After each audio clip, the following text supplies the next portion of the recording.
இந்த கதையாக சொன்னால் யாருக்குமே புரியாது. நாங்கள் எங்கள் படத்தோடைய பிரச்சனையை பற்றி பேசலாம் அப்படின்னு வந்தோம். அதுக்கு முன்னாடி நிக்கில் சார் அவருடைய பிரச்சனையை சொல்லிட்டாரு. 20 நாளைக்கு முன்னாடி நான் புக் பண்ணிட்டேன். நடுவில் 2-3 பேர் பூந்து குழப்புறானுங்க, நீங்கள்லாம் கண்டிப்பாக வந்துடணும்.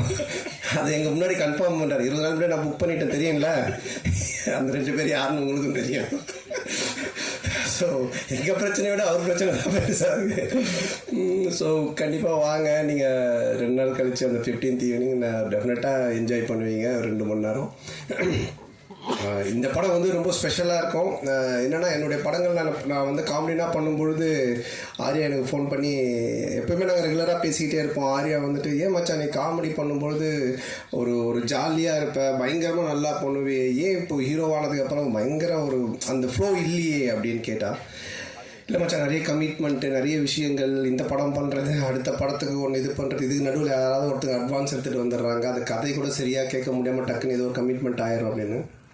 அப்போ ஆர்யா சொன்னது, இந்த படத்தில் நீ ஃபுல்லாக க்ரியேட்டிவிட்டியில் இறங்கி வேலை செய், உன்னுடைய பிரச்சனை எல்லாத்தையும் நான் பார்த்துக்கிறேன், உன்னுடைய ப்ராப்ளம் எல்லாத்தையும் நான் சால்வ் பண்ணுறேன், நீ ஒன்லி வேலை செய்ய வேண்டியது இந்த 1 இயர் இந்த படம் மட்டும்தான் அப்படின்னா, அது எனக்கு ஒரு மிகப்பெரிய பலமாக இருந்தது. ஸோ நீங்கள் இந்த படத்தில் மறுபடியும் என்ன சொல்ற, நல்ல ஒரு கதை, திரைக்கதை, காமெடி, என்னுடைய ஆக்டிங், இது எல்லாமே வந்துட்டு நிச்சயமாக உங்களை வந்துட்டு திருப்திப்படுத்தும் நான் நம்புகிறேன்.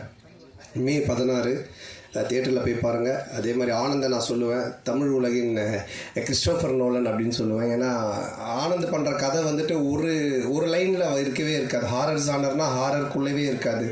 டிடி ரிட்டர்ன்ஸ் நீங்கள் பார்த்தீங்கன்னா ஏற்கனவே நான் சொன்னேன், அது மாதிரி அதில் வந்து கேம் இருக்கும், அதில் ஒரு காசு காணாமல் போயிடும், அதில் ஒரு த்ரில்லர் இருக்கும், அதுக்கப்புறம் பார்த்தீங்கன்னா ஹாரருக்குள்ளே ஒரு அட்வென்ச்சர் இருக்கும். ஸோ இப்படி எல்லா லேயரையுமே வச்சு, ஆனால் ரொம்ப அழகாக ரொம்ப ஈஸியாக பண்ணுவான்.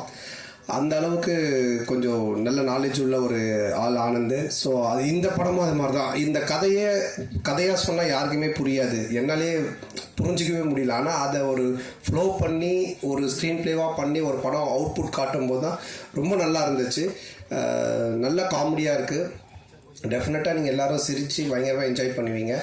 பட் நான் இங்கே என்ன தான் நாங்கள் கூவி படத்தை விற்றாலும் நீங்கள் பார்த்துட்டு சொல்கிறதா ரிசல்ட்டு. நீங்கள் தேட்டரில் பாருங்கள், ஃபேமிலியோடு பாருங்கள், குழந்தைங்க எல்லாரையும் கூப்பிட்டு போய் பாருங்கள், டெஃபினட்டாக என்ஜாய் பண்ணுவீங்க.